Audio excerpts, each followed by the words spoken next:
Good morning, everyone. It's great to see you all this morning. Very happy to be here and to be back. This morning, our lesson will come from Mark chapter 10. Mark chapter 10, verses 1 through 12.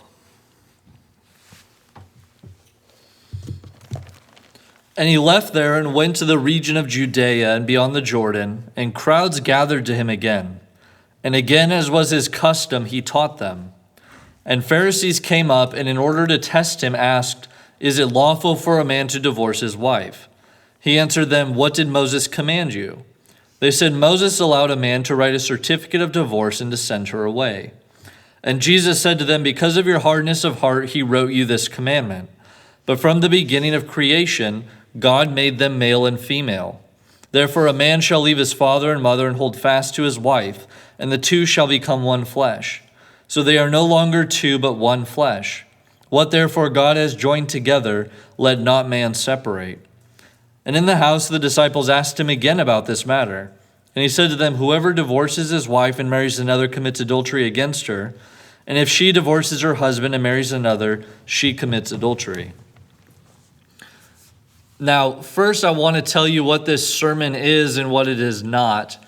This is not a sermon about when a person can and cannot divorce. So I don't want us to go into this thinking that's what we're going to talk about, because that's actually not what we're going to talk about.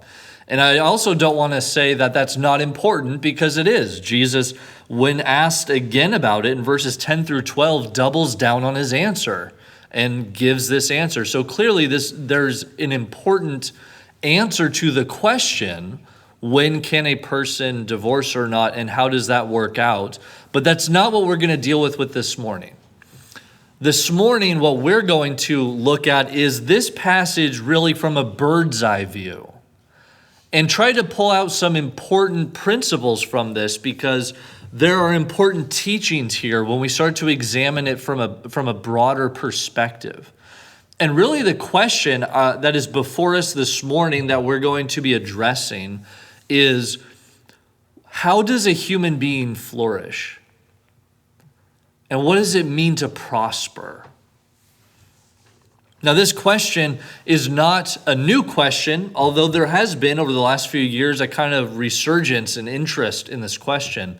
But this is a question that goes back even to Greek philosophy. What does it mean to live the good life? How does a human being prosper? How do people flourish? How do we do well and live our best?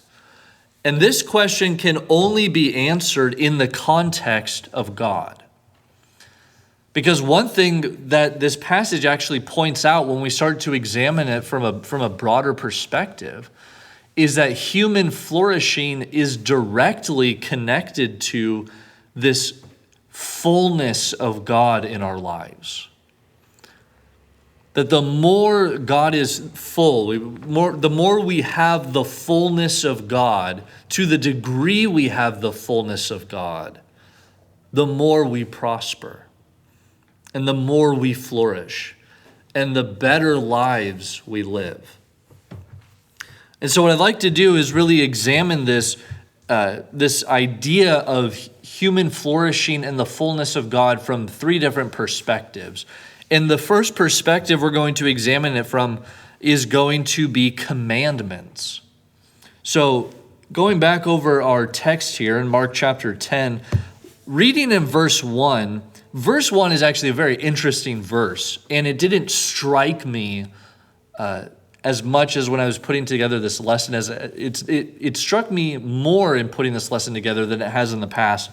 Mark chapter 10, verse 1, we read about Jesus, that he left there and went to the region of Judea and beyond the Jordan, and the crowds gathered to him again. And again, as was his custom, he taught them. This verse may very well be the gospel writ large. This idea that God became flesh to teach people. And it happens so much. This was his custom. It's his habit. Jesus just sees people and teaches them. He has something important to teach them. And this, to me, is actually a much greater view of God, a grander view of God, than merely a political Messiah who's going to come in and have a political kingdom. This idea that God becomes flesh in order to teach us how to be human. And this is very important for understanding not just the text we're about to read, but for understanding all of what Jesus did. He taught us what it means to be human.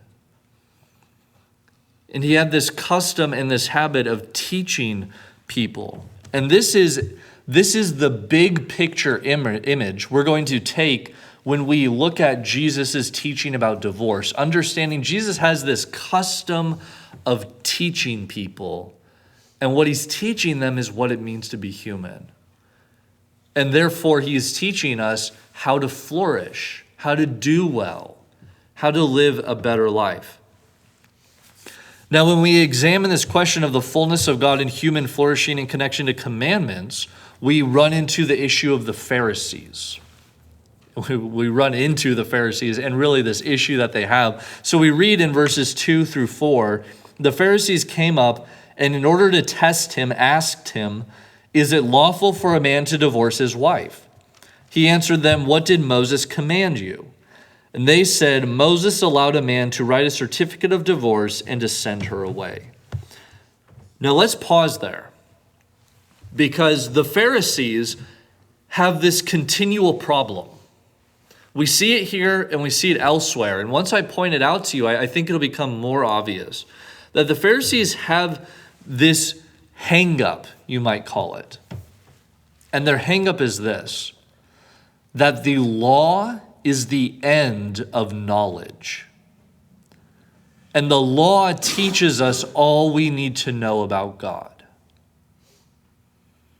And that's quite a hang-up. That's a very good way to misunderstand God. To think that when I've learned all the commandments and when I've learned all the laws, I've learned, one, everything there is to know. And the reason I've learned everything is to know is because, two, I've learned everything there is to know about God.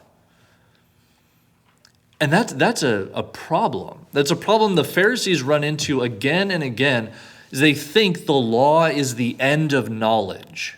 There's nothing to learn apart from learning all the commandments. But if we're not careful, I think this can also become a hang-up for us as well. It can be, I'll speak for myself, that there are times in my life, especially when I was younger, I thought, well, when I've learned all the commandments that the New Testament teaches me, I've learned the New Testament. If I just learn all the commandments, if I learn the right thing to do in every situation, I've learned all there is to know about God and about life and about what it is to be human. And that's a wrong way of approaching this, because it creates hang-ups, it creates problems, and that's one of the problems of the Pharisees. Because the truth is that the law comes from somewhere. And in fact, what we have here is this very unique passage that actually tells us the reason for one of the laws, as we'll get to in a moment, as Jesus reveals in verses 5 and following. So we need to be careful not to fall into the same hang-up that the Pharisees had, and the hang-up is to think that the law is the end of knowledge, because the law is more than just a list of do's and don'ts. There's a very important principle in life, which is really not just in life, but really making sense of the world, that the whole is greater than the sum of its parts. This is a mistake that many people make today. They think the whole is merely the sum of its parts, and that's not true. Because I'm more than just bones and flesh and eyes and toes and fingers. Right? I'm greater than the sum of my parts. I'm a human being. I have an identity. Right? People can commit crimes against me. I have value. And this is true of anything in life, right? The computer is more than the sum of its parts. The whole is greater than the sum of its parts. It's a tool. For many people, it's how they work. It's how I do a lot of my work. So it's not just a bunch of plastic and chips. It's greater, the whole is greater than the sum of its parts. And the same thing is true about the law. The law is greater than the sum of its parts. The law isn't just a list of do's and don'ts. It's something that teaches us about sin, about justice, about God in many respects.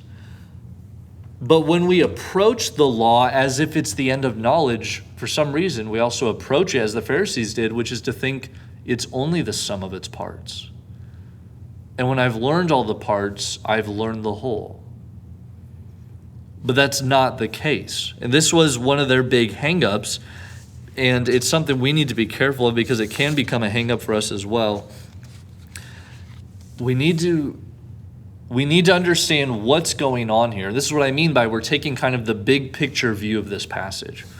That the Pharisees had this idea that if they learned all the commandments and if they knew how to obey all the commandments, then they learned everything there is to know about God.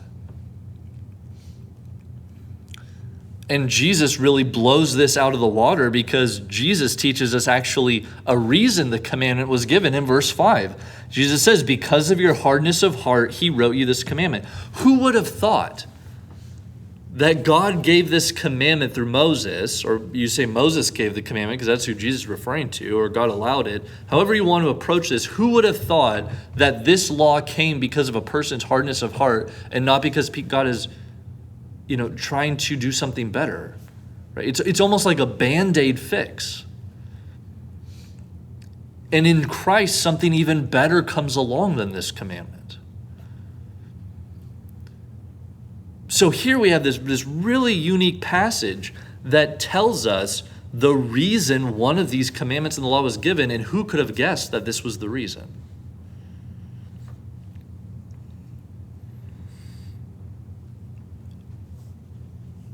When we start examining this and thinking about this in light of human flourishing, I think we can start to see that human flourishing is not just about being obedient to all the commandments. We don't do well just because we obey all the commandments. Now, it's not to say the commandments are unimportant, especially for human flourishing. As I said, verses 10 through 12, Jesus doubles down on his response. Like there's an important aspect of understanding how to obey God's laws. But that's not all there is. We need more than laws to see God in his fullness. We need more than laws just to see who God is. We need to see God act. One thing I mentioned a couple weeks ago in class, and I had said I'd probably mention again, and here I am going to mention it again, is that we don't understand what something is until we see it doing its thing. And a few weeks ago, I used the example that if you had never seen a plant or a tree of any kind, and I showed you a picture of a tree, you wouldn't know what it is. You've got to see it being a tree. You've got to see it in its action, in its treeness, that it replenishes oxygen, that it bears fruit, its leaves fall in different seasons. You have to see all that to understand what a tree is. And the same is true about God. We need to see God in action in order to understand who he is. You can't just get a picture of God and figure him out. And in Christ, we have something we can comprehend. We have God in action in a way that we can understand. And we need to see God in order to flourish as human beings. And when we approach God from this idea that if I learn all the right commandments, I've learned everything there is to know about God, well, then we won't understand God at all. Any more than you can understand marriage just by not divorcing, right? Obedience to the commandment alone doesn't teach you what something is. So that's the first aspect I want to go over, is that when we examine the fullness of God and human flourishing, we need to understand it in light of commandments. That's how Jesus presents this.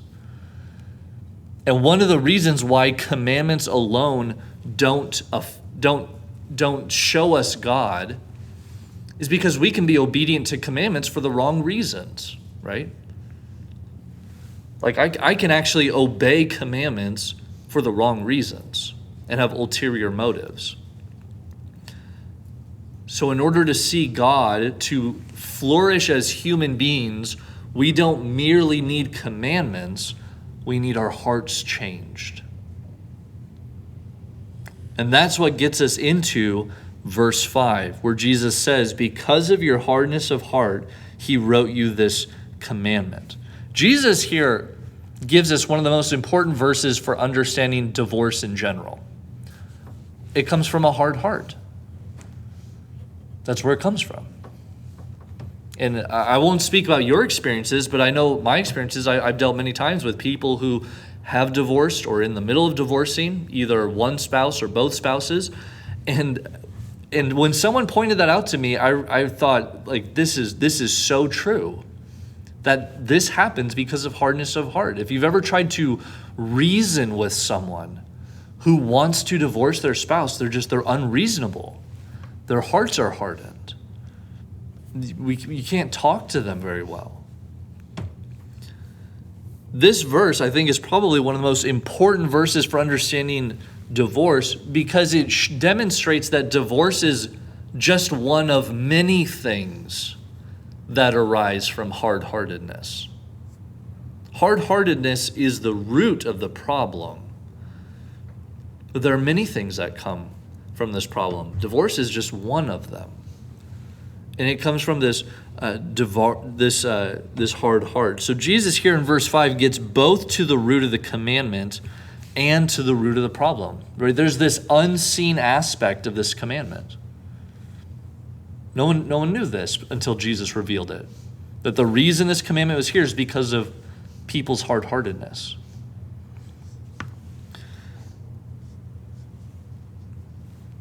And the reason, we need to take a moment and just examine hard-heartedness to understand what it is and make sure we're on the same page. When we're talking about the heart, as I often say, we're talking about the biblical heart. So we're talking about our reasoning capacities. We're talking about our emotions, the things we're affectionate toward. These things become hardened and nothing gets in. And this often happens when we, desire our own way so much that God finally allows it to happen. Our hearts often harden because we want them to harden so that we don't feel guilty about doing the things we want to do. Because when our hearts are soft, we start to feel a little bad about doing bad things. And God lets our hearts harden.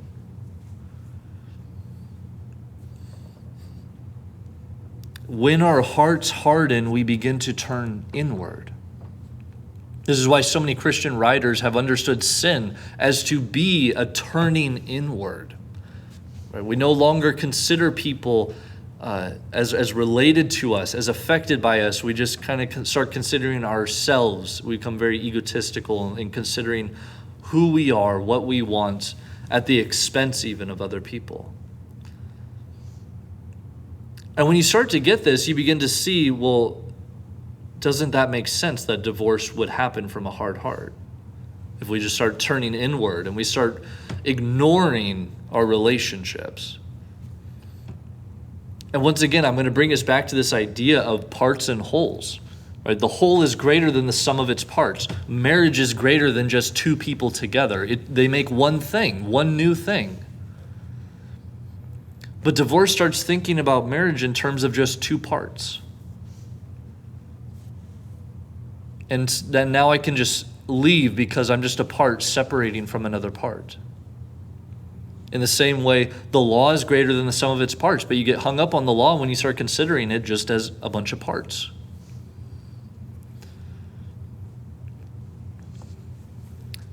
Hard-heartedness, then, is not only a recipe for divorce, but it is arguably a recipe for the destruction of human flourishing.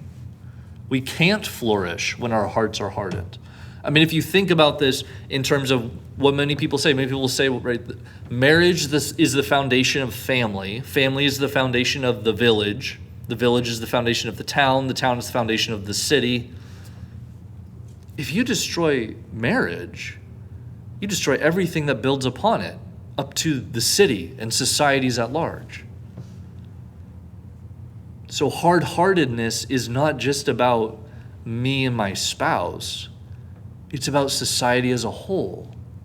And people can't flourish when their hearts are hardened. And this is what the gospel does. The gospel softens our hearts. The gospel opens up the fullness of God to us. This is why there are so many promises of this new covenant, that we would have, God would take away our heart of stone, right, and give us a heart of flesh. You read this, let's turn there. You read this in Ezekiel. In Ezekiel chapter 36, verses 26 and 27, you have this prophecy concerning the new covenant. Ezekiel 36, 26 and 27. God says, "And I will give you a new heart, and a new spirit I will put within you. And I will remove the heart of stone from your flesh and give you a heart of flesh.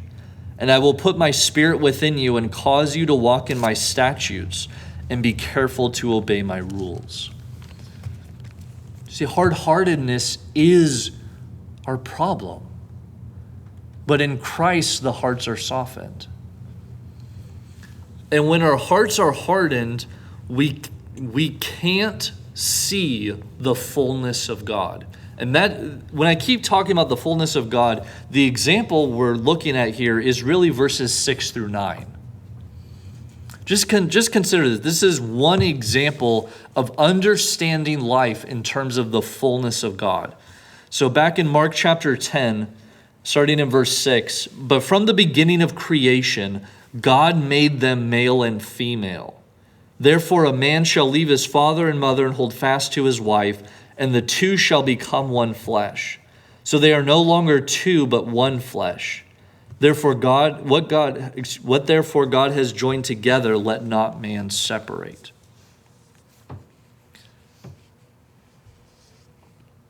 When our hearts are hardened, we don't think about life like this. This example of a hard heart that wants to divorce, they don't think about God has interacted in my life to make me greater than the sum of my parts. And in fact, I'm greater in the sense that I'm more than just myself because I'm married to someone. That God is doing something in my life that causes me to flourish. And I want to be clear, I'm not trying to say that you need marriage in order to flourish, but it's true that we need marriage in order to have societies, because you need families. And human beings flourish when they see the fullness of God at work.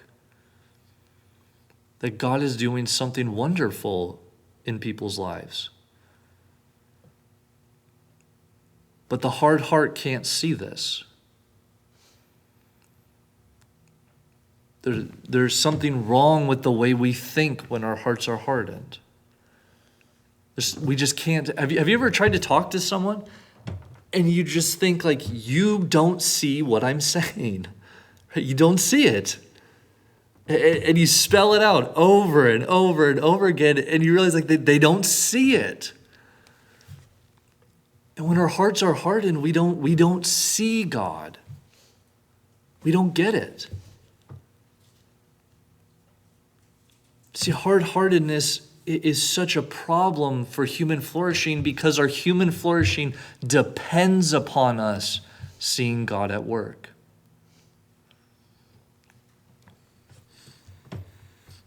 But in Christ and in this new covenant, we are given soft hearts. We've had hard hearts, and maybe we'll have them again. But Christ softens our hearts. And we can start to see God at work again in our lives. The fullness of God in human flourishing then is directly related to hard-heartedness when we take this kind of bird's eye view approach to Mark chapter 10. And lastly, the fullness of God in human flourishing depends upon what I already referenced earlier, this kind of action and operation and seeing something at work in order to understand what it is. It's not the commandment that teaches us about the fullness of God here. It's the action. And that's why we have this wonderful passage in Mark 10, 6 through 9, that from the beginning of creation, God made them male and female. Right? That's God acting. That's God operating. He is creating beings. He creates man and makes man male and female.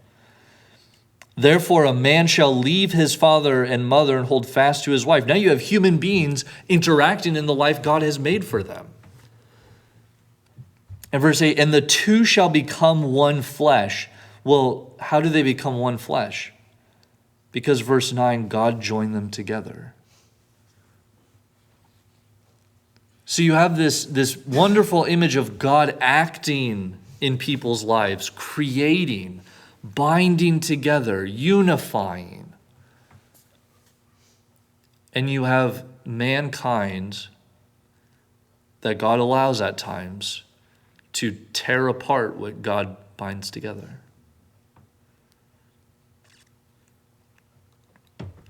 When we see God in action, that's when God starts to make sense. It's not the commandment alone. And like I said at the beginning, this is the Pharisees' hang-up. They thought, if I learn all the commandments, I learn everything there is to know about God. But as I said, think about it in terms of marriage. Do you learn what it is to be married just by not divorcing? Well, no. There are lots of people who have been married their whole lives and they never learned at all what marriage is. Not divorcing, right? Obeying the commandment alone doesn't teach you what something is. You've got to see it in action. You've got to live it out. You don't understand what marriage is until you see it at work in action and in its operation. And the same is true about God. Right? We don't just learn about God by commandments alone. We learn about God by seeing him at work and doing his thing. That's how we learn who God is. This is why I think that Jesus brings the conversation from the commandment, as the Pharisees ask in verses 2 through 4, to God at work, showing them there's something more going on here. It's not just about obedience to the law, because obedience to the law doesn't get to the heart of the matter. You don't teach people what marriage is just by teaching them not to divorce.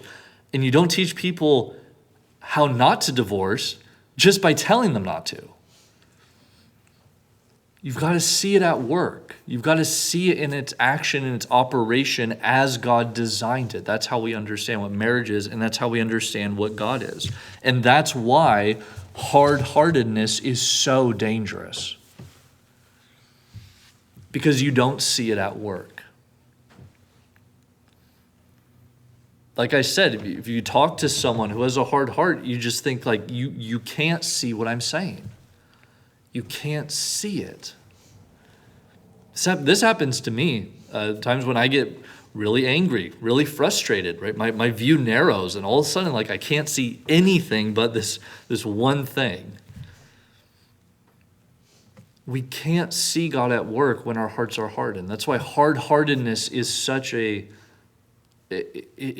cancer on a society. And why a society that goes further from God just gets worse and worse. The fullness of God and human flourishing then, in bringing this all together, is, to put it bluntly, this is the way things are supposed to be. We're supposed to flourish. We're supposed to be around God in his fullness. And Jesus here is bringing our eyes back to the big picture. It's not just about the commandment, although, as I said before, it's not to say the commandments are irrelevant. Jesus, again, he reemphasizes in verses 11 and 12, there is an importance to this commandment. But the commandment alone doesn't open our eyes to this. Jesus is opening our eyes to the big picture. that includes the commandments, but is something much greater. Because that's who we're supposed to be. We're supposed to experience God in his fullness. We're supposed to flourish. We're supposed to do well. And the problem is hard-heartedness. The problem is sin. There's something even bigger here than just marriage even. And that's the way life is supposed to be. Jesus says in heaven there will be no marriage. There's something even greater than that.